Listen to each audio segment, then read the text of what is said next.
தரித்திரருக்கு சுவிசேஷம், திருச்சபைக்கு சத்தியம். இந்த ரெண்டு நோக்கங்களோடு மன்னா மழை பெய்து கொண்டிருக்கிறது. மன்னா மழையில் சங்கீத செய்திகள் என்ற தலைப்பில் வரிசையாக 1வது சங்கீதத்திலிருந்து 150வது சங்கீதம் வரை நாம் வேதபாட ரீதியிலே படித்து தியானிக்க இருக்கிறோம். இந்த மன்னா மழை செய்திகளை நீங்கள் மகிமை டிவியிலே நீங்கள் காணலாம். ஒவ்வொரு சனிக்கிழமையும் ஒவ்வொரு ஞாயிற்றுக்கிழமையும் மாலை 5 மணிக்கு இந்த மன்னா மழை உங்களுடைய வீட்டிலே பெய்யும். எனவே நீங்கள் அந்த நேரத்தை ஆண்டவருடைய சமூகத்தில் காத்திருந்து பயன்படுத்தி கொள்ளுமாறு உங்களை கேட்டுக்கொள்கிறோம். உங்களுடைய கேள்விகள், உங்களுடைய கருத்துக்கள், உங்களுடைய ஜெப குறிப்புகள் அனைத்தையும் வர இருக்கக்கூடிய இமெயில் முகவரியிலே, டெலிஃபோன் நம்பர்களிலே நீங்கள் வாட்ஸ்அப்பாக செய்தியாக எங்களிடத்தில் நீங்கள் பகிர்ந்து கொள்ளலாம். இந்த செய்திகளை நீங்கள் உங்களுடைய நண்பர்களுக்கு ஷேர் பண்ணுங்கள், பகிர்ந்தளியுங்கள். வாட்ஸ்அப் மூலமாக, ஃபேஸ்புக் மூலமாக பகிர்ந்தளித்து அவர்களுக்கும் நீங்கள் பிரயோஜனம் உள்ளவர்களாக நீங்கள் வாழுங்கள். இந்த செய்திகளை உங்கள் மத்தியிலே கொடுத்து கொண்டிருக்கும் பொழுது உங்கள் கையிலே கட்டாயமாக வேத புத்தகம் இருக்க வேண்டும். மன்னா மழை என்ற சேனல் வந்த உடனேயே உங்கள் வேதாகமத்தை உங்கள் கையிலே வைத்து அந்த செய்திகளை கொடுக்க கொடுக்க வேதத்தில் இருக்கக்கூடிய வசனங்களை நீங்கள் பாருங்கள்.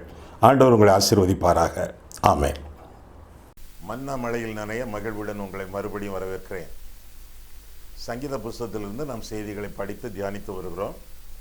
ஒவ்வொரு தடவை நாம் சந்திக்கும் பொழுதும் ஒவ்வொரு சங்கீதத்தை நாம் பார்க்கிறோம். இன்றைக்கு 49ஆம் சங்கீதம். இதுவரை 48 சங்கீதங்களை நாம் சிந்தித்திருக்கிறோம்.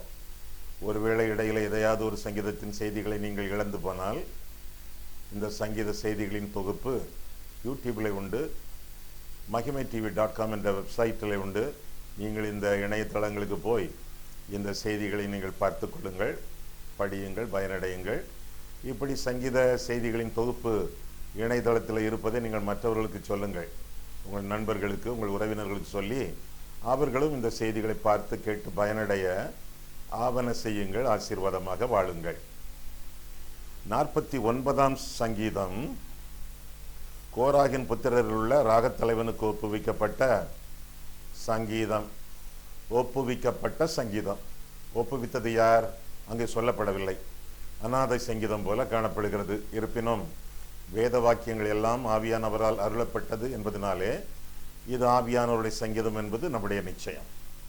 கோராகின் புத்திரர் என்றால் அவர்கள் லேவி கோத்திரத்தை சேர்ந்தவர்கள். அவர்கள் மத்தியிலே பாடகர் குழுக்கள் இருந்தன. ஒரு குறிப்பிட்ட பாடகர் குழுவின் தலைவனுக்கு இந்த சங்கீதம் ஒப்பு கொடுக்கப்பட்டது. அந்த பாடகர் குழு தலைவன் பாடகர் குழுவுக்கு பயிற்சி கொடுத்து ஆலயத்தில் பாட வைப்பான். ஆராதனைக்கு அது மகிமையாக விளங்கும்.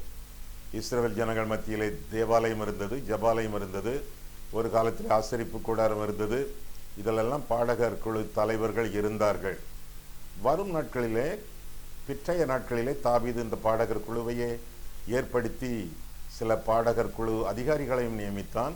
ஏமான், ஏத்தான், ஆசாப் என்பவர்களெல்லாம் பாடகர் குழு பயிற்சியாளர்களாக இருந்தார்கள் என்று சொல்லி வேதம் நமக்கு கற்றுக் கொடுக்கிறது.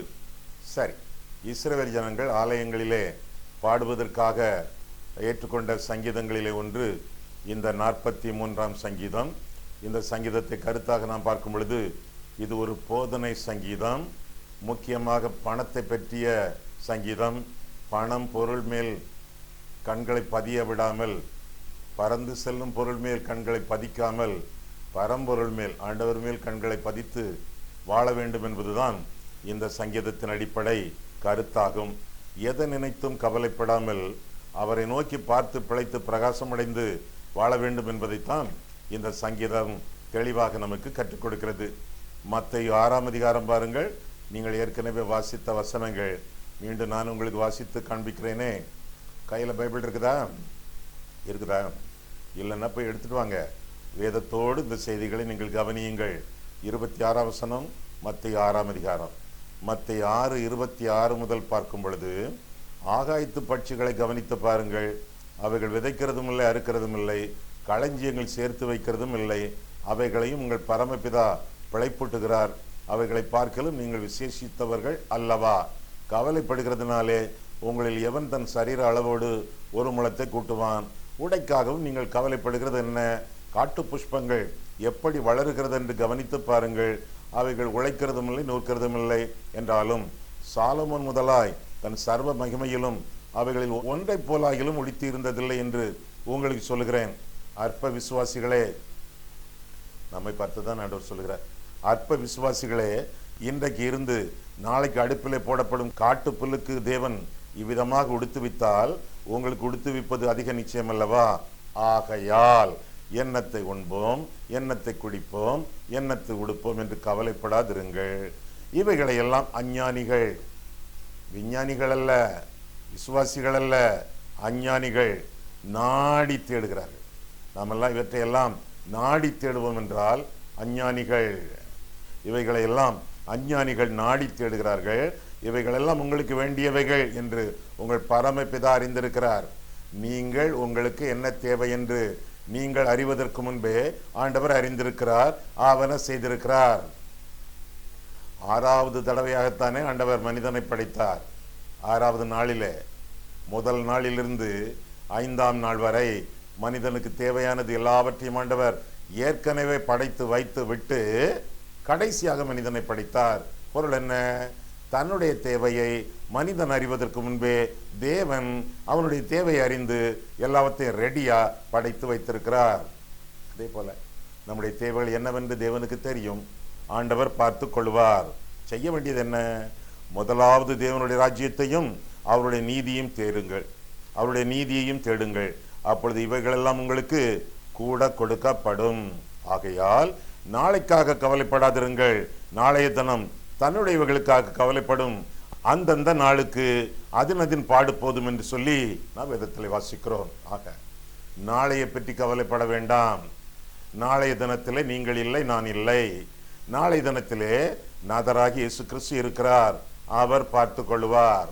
நம்முடைய வாழ்க்கை என்றைக்கு தொடங்கியது, என்றைக்கு அடங்கும், எல்லாம் ஆண்டவருக்கு தெரியும்.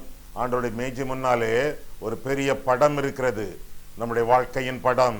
என்றைக்கு பிறந்தோம், என்றைக்கு இறப்போம், ஆண்டவருக்கு எல்லாமே பிரசன்ட் டென்ஸ்ல, நிகழ்காலத்திலே ஆண்டவருக்கு தெரியும். எனவேதான் ஆண்டவர் இருக்கிறவராக இருந்தேன் என்று சொல்லவில்லை, இருக்கிறவராக இருப்பேன் என்று சொல்லவில்லை, இருக்கிறவராகவே இருக்கிறேன், ஐ ஆம் என்று ஆண்டவர் சொல்லுகிறார். ஐ வாஸ் நீ சொல்லல, ஐ ஷால் பி நீ சொல்லல, ஐ ஆம். நமக்கெல்லாம் கடந்த காலம், நிகழ்காலம், வருங்காலம். ஆண்டவருக்கு ஒரே காலம், நிகழ்காலம். நிகழ்காலத்தில் இருக்கக்கூடிய ஆண்டவர் நமக்கு அவ்வப்போது ஆவன செய்வார் என்று சொல்லி வேதம் நமக்கு தெளிவாக கற்றுக் கொடுக்கிறது. பின்ன இந்த சங்கீதத்தை நாம் பார்க்கும் பொழுது நம்மிடத்துல என்ன இருக்கிறது என்பது நம்முடைய தரத்தை நிர்ணயிக்காது. நம்மிடத்துல என்ன இருக்கிறது என்பது நம்முடைய தரத்தை நிர்ணயிக்காது. நம்மிடத்துல இருப்பதை வைத்து நம்ம என்ன பண்ணி கொண்டிருக்கிறோம் என்பதுதான் நம்முடைய தரத்தை நிர்ணயிக்கும். என்ன இருக்கு நம்ம கிட்ட? நம்ம கையில என்ன இருக்குது?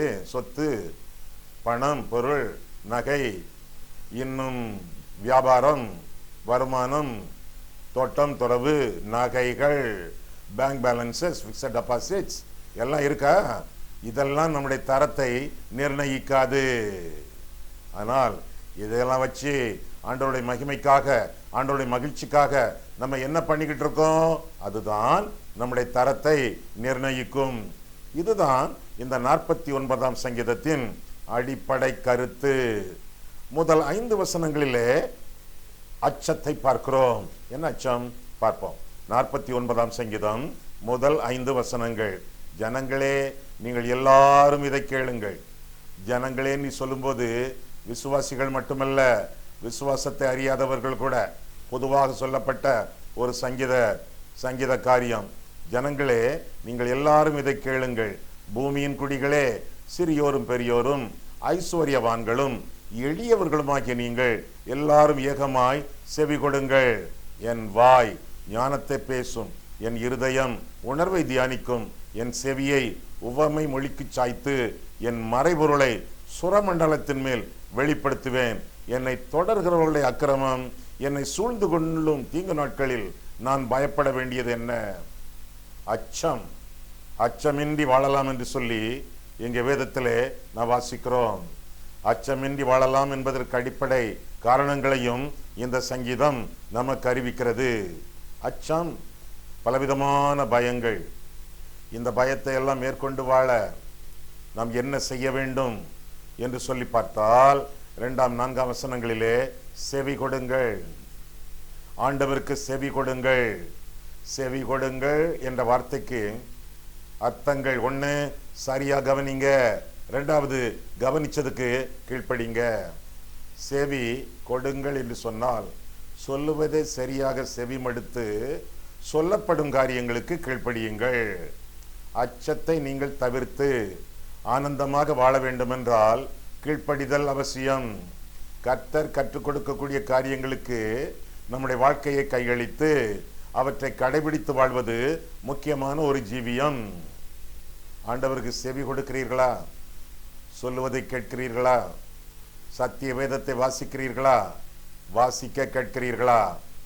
வெளிப்படுத்தல் விசேஷம் 1 அதிகாரம் 3 வசனத்திலே பார்க்கும் பொழுது இந்த வசனத்தை கேட்கிறவர்கள் பாக்கியவான்கள், வாசிக்கிறவர்கள் பாக்கியவான்கள்.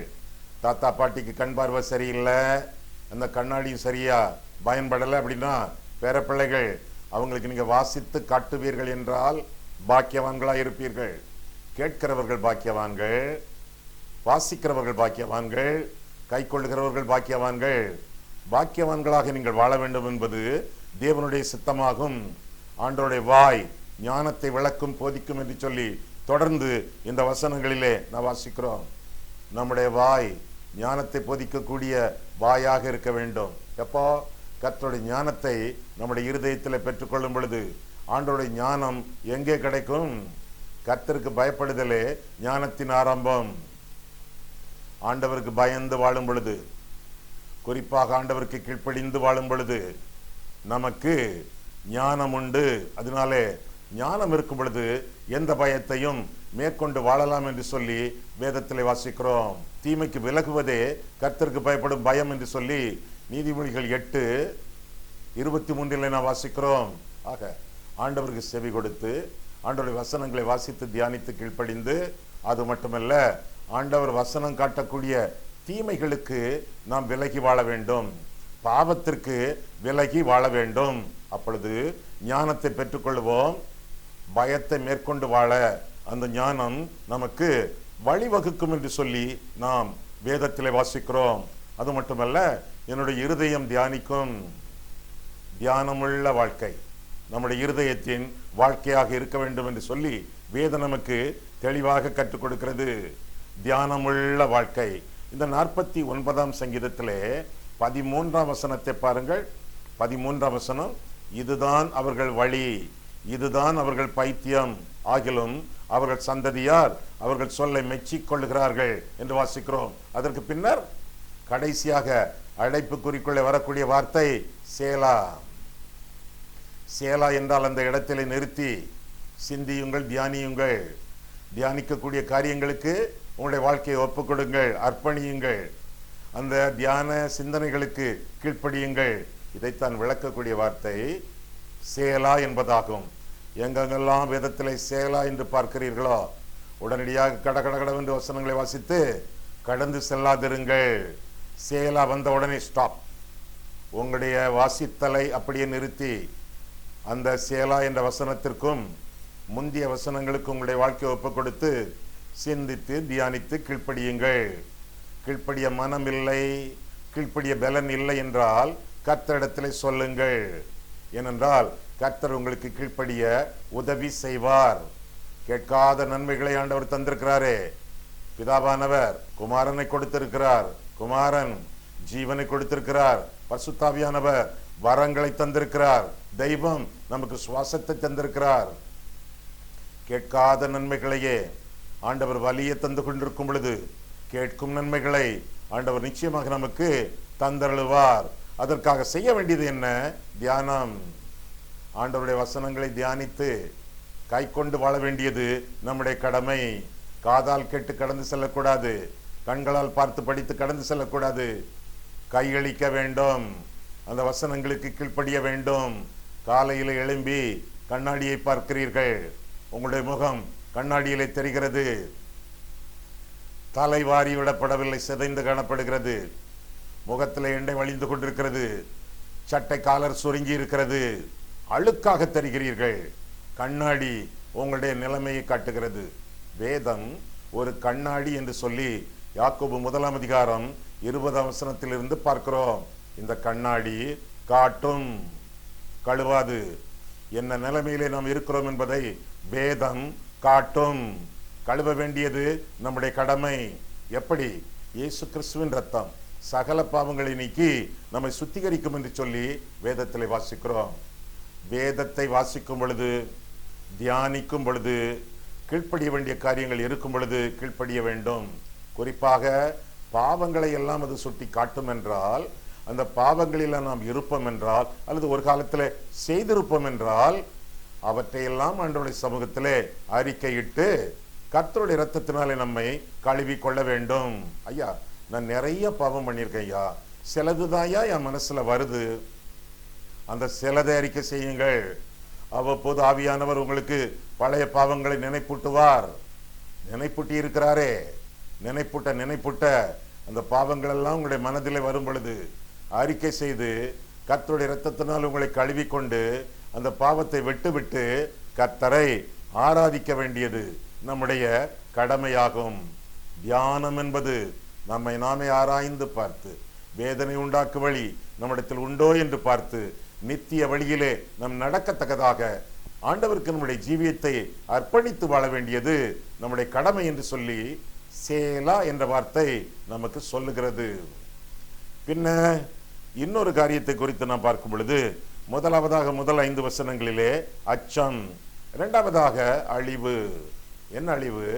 பண ஆசை பிடித்து, பொருளாசை பிடித்து, கர்த்தரை விட்டு உலகத்தில் அங்குமிங்கும் ஓடி, குடும்பத்தை விட்டு அங்குமிங்கும் ஓடி, காசு சம்பாதிப்பதிலே குறிக்கோளாக இருந்து, காசேதான் கடவுளடா என்று சொல்லி பாட்டு பாடி காசுக்காக வாழக்கூடிய கூட்டம் நிச்சயமாக அமைதியாக இருக்காது, அச்சத்தோடு இருக்கும், கொஞ்ச காலத்திலே அழிந்தும் போகும். அதைத்தான் இந்த சங்கீதம் நமக்கு அறிவிக்கிறது. என்ன அறிவிக்கிறது? முதலாவதாக அச்சம் என்று சிந்தித்தோம். இரண்டாவதாக அழிவு. 6, 7 வசனங்களை நாம் பார்க்கும் பொழுது இந்த அழிவுக்குரிய காரியங்களை அங்கே நாம் வாசிக்கிறோம். பாருங்கள், 6 வசனம் 7 வசனம். 6 வசனம் 7 வசனத்தை நாம் காண்கையிலே 49 சங்கீதம் 6, 7 தங்கள் செல்வத்தை நம்பி தங்கள் திரளான ஐஸ்வர்யத்தினால் பெருமை பாராட்டுகிற ஒருவனாவது தன் சகோதரன் அழிவை காணாமல் இனி என்றைக்கு உயிரோடு இருக்கும்படி எவ்விதத்தினாலாவது அவனை மீட்டுக் கொள்ளவும் அவன் நிமித்தம் மீட்கும் பொருளை தேவனுக்கு கொடுக்கவும் கூடாதே. அவர்கள் மீட்பு மிகவும் அருமையானது, அது ஒருபோதும் முடியாது. அருமையானது, அதே வேளையிலே அரிதானது என்று சொல்லி வாசிக்கிறோம். 10 வசனம் முதல், ஞானிகளும் மரித்து அஞ்ஞானிகளும் நிர்முடரும் ஏகமாய் அழிந்து தங்கள் ஆஸ்தியை மற்றவர்களுக்கு வைத்து போகிறதை காண்கிறான். தங்கள் வீடுகள் நித்திய காலமாகவும் தங்கள் வாசஸ்தலங்கள் தலைமுறையாகவும் இருக்கும் என்பது அவர்கள் உள்ளத்தின் அபிப்பிராயம். அவர்கள் தங்கள் நாமங்களை தங்கள் நிலங்களுக்கு தரிக்கிறார்கள். ஆகிலும் கனம் பொருந்தியவனாய் இருக்கிற மனுஷன் நிலைத்திருக்கிறதில்லை, அழிந்து போகும் மிருகங்களுக்கு ஒப்பாயிருக்கிறான். கடைசி வசனம், கனம் பொருந்தினவனாய் இருந்தும் அறிவில்லாத மனுஷன் அழிந்து போகும் மிருகங்களுக்கு ஒப்பாயிருக்கிறான். உலகத்தில் கனம் பொருந்தியவன், உன்னதத்தில் அவன் ஒரு மிருகம், மிருகமாக உன்னதத்தில் அவன் மிருகமாக எண்ணப்படுகிறான் என்று சொல்லி வேதத்தில் வாசிக்கிறோம். ஒருவேளை நீங்கள் கனம் பொருந்திய மனிதர்களாக இந்த உலகத்தில் காணப்படலாம், மற்றவர்கள் உங்களை மெச்சிக்கொள்ளலாம். உங்களுக்கு வீட்டுக்கு உங்கள் பெயரையோ மனைவி பெயரையோ அல்லது தாத்தா பாட்டி பெயரையோ நீங்கள் தரித்திருக்கலாம், கனவான்கள் என்று காணப்படலாம். தெருவில் உங்களை பார்க்கும் பொழுது வணக்கம் போட்டு அவர்கள் செல்கிறார்கள். இப்படியெல்லாம் இருந்தும் அறிவில்லாத மனுஷன். யார் அறிவில்லாத மனுஷன்? ஆண்டவரை அறியாத மனுஷன், அவரோடு உறவில்லாத மனுஷன், அவரை இரட்சகராக இருதயத்தில் ஏற்றுக்கொள்ளாத மனுஷன், வேத அறிவில்லாத மனுஷன், வேதத்திற்கு கீழ்ப்படியாத மனுஷன் அழிந்து போகும் மிருகம். அவன் மனிதன் அல்ல, அவன் மிருகம் என்று சொல்லி நான் வேதத்தில் வாசிக்கிறோம். அழிவு அவர்களுக்கு கிடைக்கக்கூடியது. அவருடைய தெய்வம் வயிறு, அவருடைய தெய்வம் பொருள், பணம் என்றெல்லாம் வேதத்தில் நாம் வாசிக்கிறோம். அவருடைய தேவன் வயிறு, அவர்களுடைய முடிவு அழிவு என்றெல்லாம் வேதத்தில் நாம் பார்க்கிறோம். செல்வம் என்றால் என்ன அர்த்தம்? சொத்து, வருமானம், பொருள், பணம், இப்படியா நினைச்சுக்கிட்டு இருக்கோம். நீங்கள் நினைப்பது தப்பல்ல, சரிதான். சரியான அர்த்தம் என்ன தெரியுமா? செல்வம் என்று சொன்னால் செல்வோம் என்பது பொருள். கொஞ்ச நேரத்தில், கொஞ்ச காலத்தில் நாம் கடந்து செல்வோம். உங்களிடத்தில் இருப்பது நிலையானது அல்ல. எவன் எது அதை வாரிக்கொள்ளும் என்று சொல்ல முடியாது.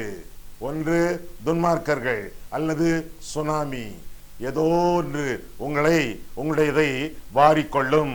அதுவரை வாழ்க்கையிலே உலக பிரகாரமான பொருட்களுக்கு ஒப்புக் கொடுக்காமல் உன்னத ராஜ்யத்திற்காக வாழ வேண்டியது நம்முடைய கடமை.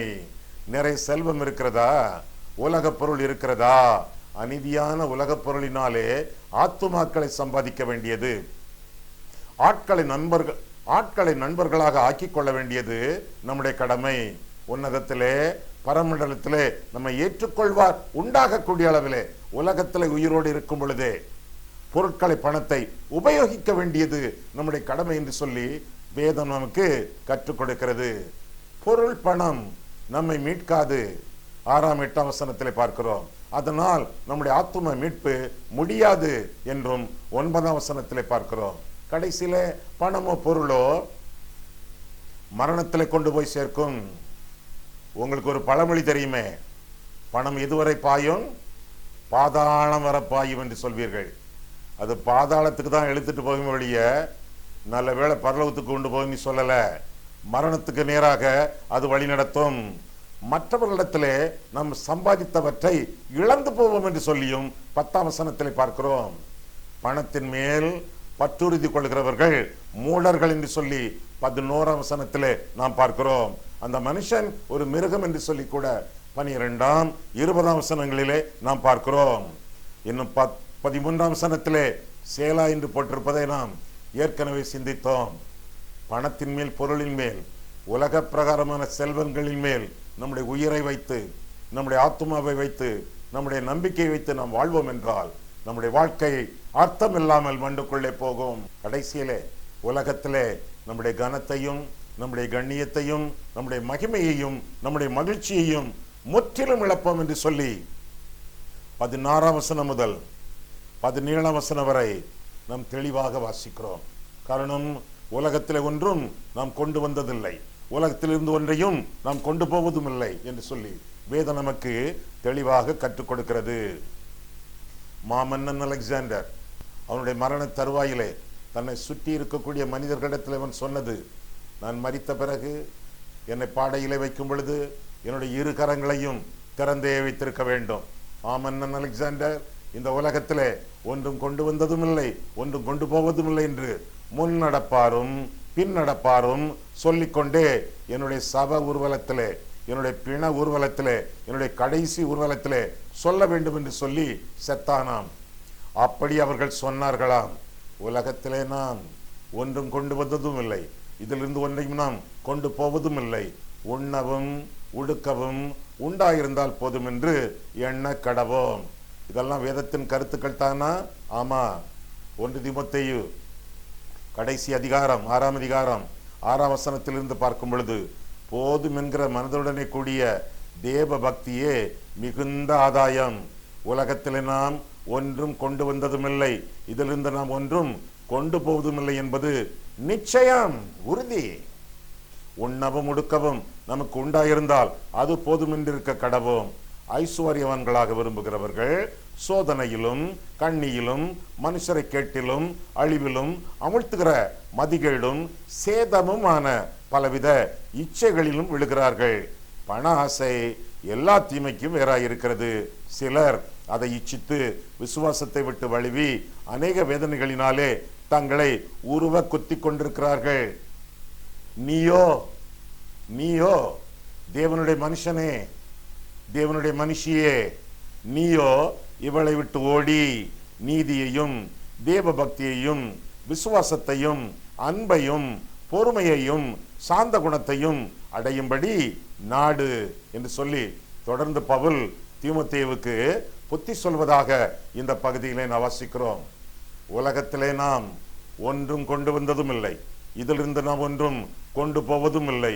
உண்ணவும் உடுக்கவும் உண்டாயிருந்தால் அது போதும் என்றிருக்க கடவும் என்று சொல்லி வேதத்திலே நாம் வாசிக்கிறோம். எனக்கு பிரியமானவர்களே, உலகத்திற்காக வாழாமல் உன்னதத்திற்காக வாழ வேண்டியது நம்முடைய கடமை என்று சொல்லி வேதத்திலே வாசிக்கிறோம். பண ஆசை, பொருளாசை கொள்கிறவர்கள் மதிகேடர்கள், மிருகங்கள், மூடர்கள் என்று சொல்லி வேதத்திலே வாசிக்கிறோம். அது எப்பேற்பட்ட மனுஷனாக இருந்தாலும் சரி, எப்பேற்பட்ட மனுஷிகளாக இருந்தாலும் சரி, பணத்திலே நம்பிக்கை வைத்து பண ஆசையோடு வாழ்ந்தால் மிருகம் என்று அர்த்தம். எனவே மிருக வாழ்க்கை வாழாமல் தேவனுக்கு பிரியமான வாழ்க்கை, மனித வாழ்க்கை, பரலோகவாசிகளின் வாழ்க்கை வாழ நாம் ஆயத்தப்படுவோம். இன்னும் பாருங்கள், லூக்கா 12ஆம் அதிகாரத்திலே ஒரு மனுஷனை பார்க்கிறோம், ஒரு மதிகேடனை பார்க்கிறோம். நம்ம ஊர்லலாம் அந்த ஆளை பற்றி என்னன்னா அவனை பெரிய ஆள்னு சொல்லுவாங்க, முக்கியமான புள்ளின்னு சொல்லுவாங்க. ஐயா, இந்த ஆள் தான் எங்க ஊர்ல பெரும் புள்ளின்னு சொல்லுவாங்க. ஒருவேளை இந்த ஆளு கரும்புள்ளியாகவும் இருக்கலாம். ஒரு கரும்புள்ளியை பார்ப்போமா, உலகம் அவனை பெரும்புள்ளின்னு சொல்லும். பார்த்துருவோம். லூக்கா 12ஆம் அதிகாரம் 15ஆம் வசனம் முதல். பின்பு அவர் அவர்களை நோக்கி, பொருளாசையை குறித்து எச்சரிக்கையாயிருங்கள், ஏனெனில் ஒருவனுக்கு எவ்வளவு திரளான ஆஸ்தி இருந்தாலும் அது அவனுக்கு ஜீவன் அல்ல என்றார். அல்லாமலும் ஒரு உவமையை அவர்களுக்கு சொன்னார். ஐஸ்வர்யமுள்ள ஒருவனுடைய நிலம் நன்றாய் விளைந்தது. அப்பொழுது அவன் 10 முறை என், எனக்கு, தனக்கு, என்னுடைய என்று தனக்காகவே பாரப்பட்டு ஒரு சுருக்க ஜபத்தை ஏறெடுக்கிறான். தனக்காக தன்னிடத்திலே ஜபிக்கக்கூடிய 10 முறை பாரப்பட்ட ஒரு ஜபம் பாப்போமா? அதை பார்க்கும் பொழுது என்ன சொல்கிறான்? 18ஆம் வசனத்திலே 17ஆம் வசனத்திலிருந்து, அப்பொழுது அவன், நான் என்ன செய்வேன்? என் தானியங்களை சேர்த்து வைக்கிறதற்கு இடமில்லையே. நான் ஒன்று செய்வேன், என் களஞ்சியங்களை இடித்து பெரிதாக கட்டி எனக்கு விளைந்த தானியத்தையும் என் பொருள்களையும் அங்கே சேர்த்து வைத்து, பின்பு ஆத்துமாவே, உனக்காக அநேக வருஷங்களுக்கு அநேகம் பொருள்கள் சேர்த்து வைக்கப்பட்டிருக்கிறது, நீ இளைப்பாரி புசித்து குடித்து பூரிப்பாயிரு என்று என் ஆத்துமாவடை சொல்லுவேன் என்று தனக்குள்ளே சிந்தித்து சொல்லிக் கொண்டான். உலகம் என்ன சொல்லும்? பெரும்புள்ளி. இந்த ஆளைத்தான் நம்ம ஊர்ல எம்எல்ஏ தேர்ந்தெடுக்கணும், எம்பியா தேர்ந்தெடுக்கணும், வாழ்ந்தால் இவனை போல வாழணும். எப்படி? சிந்தித்து செயல்படுகிறவன், திட்டங்கள் தீட்டுகிறவன், கட்டி எழுப்புகிறவன், கடைசி நாளுக்காக சேர்த்து வைக்கிறவன், வாழ்ந்தால் இவனை போல வாழ வேண்டும். பெரும்புள்ளி. ஆனால் கர்த்தர் சொல்கிறார், இவன் ஒரு கரும்புள்ளி. நீங்கள் இவனை ஞானி என்று சொல்லலாம், ஆனால் நானோ மூடன் என்று அழைக்கிறேன். பாருங்க வசனத்தை, 20ஆம் வசனம். தேவனோ அவனை நோக்கி, யாரு? பெரும்புள்ளி. தேவனோ அவனை நோக்கி, மதிகேடனே, உன் ஆத்துமா உன்னிடத்திலிருந்து இந்த ராத்திரியிலே எடுத்துக்கொள்ளப்படும், அப்பொழுது நீ சேகரித்தவைகள் யாருடையதாகும் என்றார். தேவனிடத்தில் ஐசுவரியவனாய் இராமல் தனக்காகவே பொக்கிஷங்களை சேர்த்து வைக்கிறவன் இப்படியே இருக்கிறான் என்றார் என்று சொல்லி வேதத்திலே வாசிக்கிறோம். உலகத்திலே ஒன்றும் சேர்த்து வைக்காதவனை பார்த்து உலகம் முட்டாள் என்று சொல்கிறது. தேவ நோக்கம் அறியாமல் சேர்த்து கொண்டே இருக்கிறவனை பார்த்து வேத முட்டாள் என்று சொல்கிறது. தேவன் முட்டாள் என்று அழைக்கிறார். எப்படிப்பட்ட முட்டாள்களாக இந்த உலகத்திலே நாம் ஜீவித்துக் கொண்டிருக்கிறோம். தேவனிடத்திலே சேர்த்து வைப்போம்.